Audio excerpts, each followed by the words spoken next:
Hey there guys, and welcome to today's video. So we of course all know that you can use your gel press directly on fabric, but what if during your playtime you make a print that you fall in love with, but you still want to turn it into some kind of fabric art, like, I don't know, maybe a fabric covered journal. So in today's video I'm going to show you how to turn this into just that.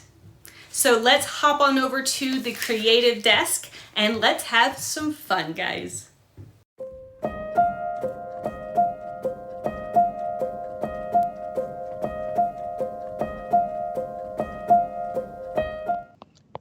So to start today's project, I actually have a piece of canvas that I have already pre-cut, and this is a print I made in a live in our Faith Impressions group, and I'm kind of just trimming it to decide where what I want to be my front, what I want to be the back, and kind of how I want it to be sized. Now when I made this one, I actually made the print about a quarter of an inch to a half inch smaller than my cover, and I kind of wish I would have made it a little bit bigger just to have less of the canvas showing. But that's the great thing about a project like this. You can really personalize, you can change it up, you can change the size, you can change the colors. You could use something like a denim or a printed duck cloth instead of just a plain canvas. So there are tons of ways that you can really personalize this and make this your own. And that's what I think is super fun about it. So you can see I've got a little bit of an extra area around there. I kind of wish it was smaller, but you know, you live and you learn and you figure out a way to do it better next time. And so for this project, I'm actually going to be grabbing some wax paper, because what I like to do is I like to put that down underneath a project when I'm doing something like this, because it allows me to take my medium, which in this place is going to be some fabric Mod Podge. It's actually going to allow me to take it all the way to the edges and kind of seal those edges down just a little bit.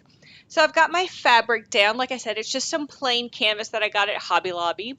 And I'm going to be using a foam brush to apply my Mod Podge to my project.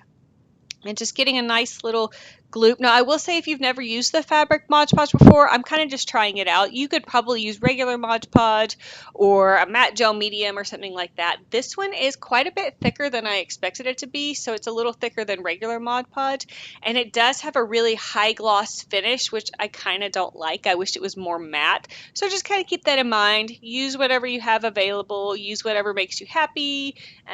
And all that kind of stuff. So I'm covering my canvas piece completely, and you can see it is being cantankerous, we'll use a fancy word, and not wanting to stay in place while I'm doing this, but that's okay. So this might be like a good tip to use. Maybe I should have gotten a little bit thicker of a canvas, or maybe even like a denim or something like that. But again, play with what you have and just have fun with it.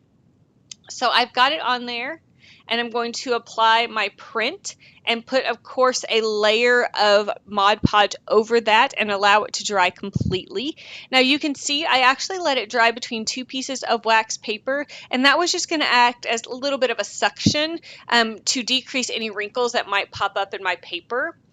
And I also took my Mod Podge all the way past the edges, so you can see you kind of have to do a little peel and reveal in order to kind of release it. It's almost like a giant sticker at that point. And then I'm also going to take my scissors and just trim it up a little bit, just those little chunks of glue that were kind of hanging over the edges, or if I had any like little pieces of canvas that were dangling like little strings. I'm just cleaning up the edges just a little bit, nothing crazy. Like I said, this doesn't need to be perfect. It's just for fun. And we're going to use it and destroy it and turn it into some beautiful artwork anyway. So you can definitely see I've got that high gloss finish. And so I'm actually taking it, oh, I did this off camera, sorry about that. I took it, folded it in half, and then just took a pen and kind of made some little marks to have an idea of where I wanted my holes to be. So you can use whatever device you happen to have. I happen to have an old school, real old school, We Are Memory Keepers Crop-a-dile. And I'm just using it to punch my holes.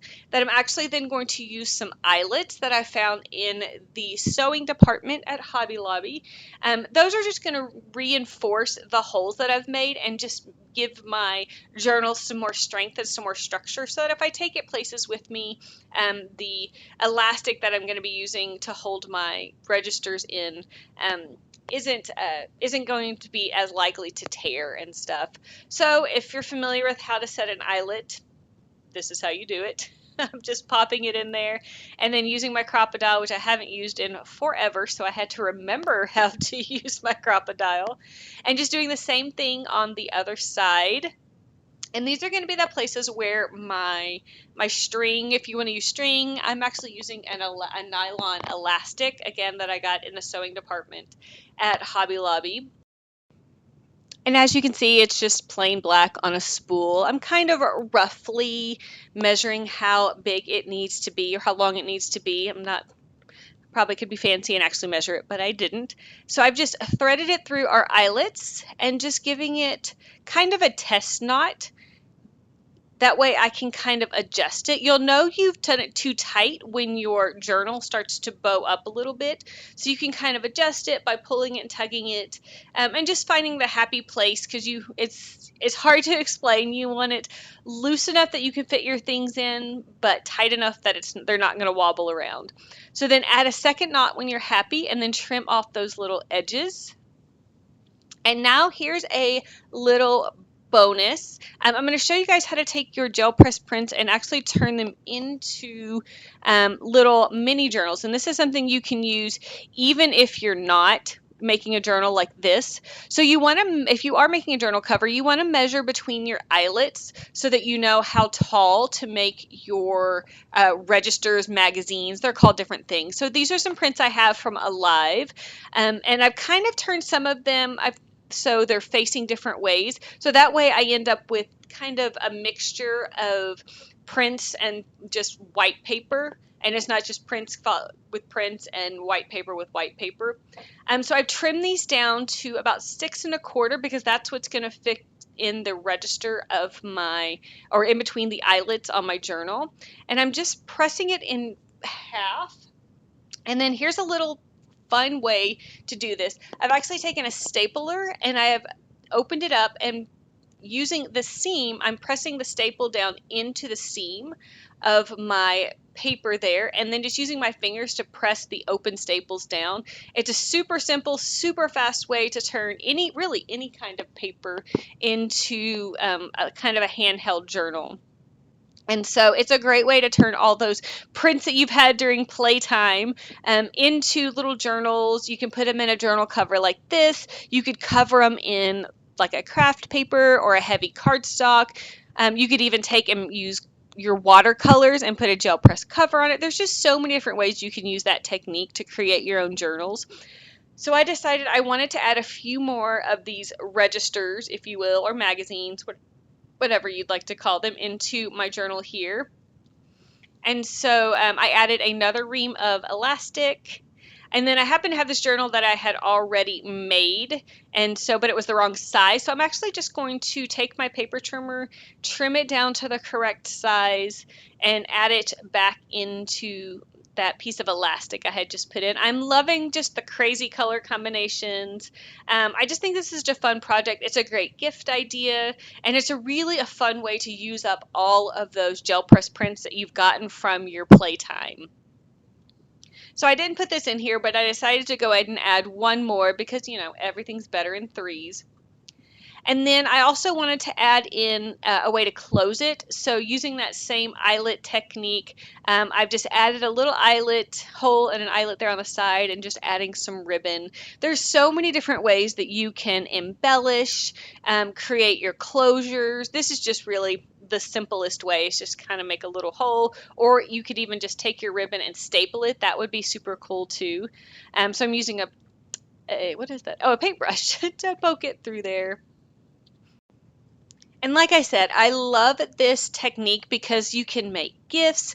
You can really use up supplies that you already have, like your Mod Podge, your matte gel medium, your tons of gel press prints that you've made during playtime while you were learning. It's a great use for maybe prints that aren't your favorite, because you're just using little pieces of them. So I think it is just a super fun project, and I hope you are inspired to look through your stash and see what you can do to turn those into just something beautiful and useful. Thank you guys so much for joining me today, and I will see you guys next time.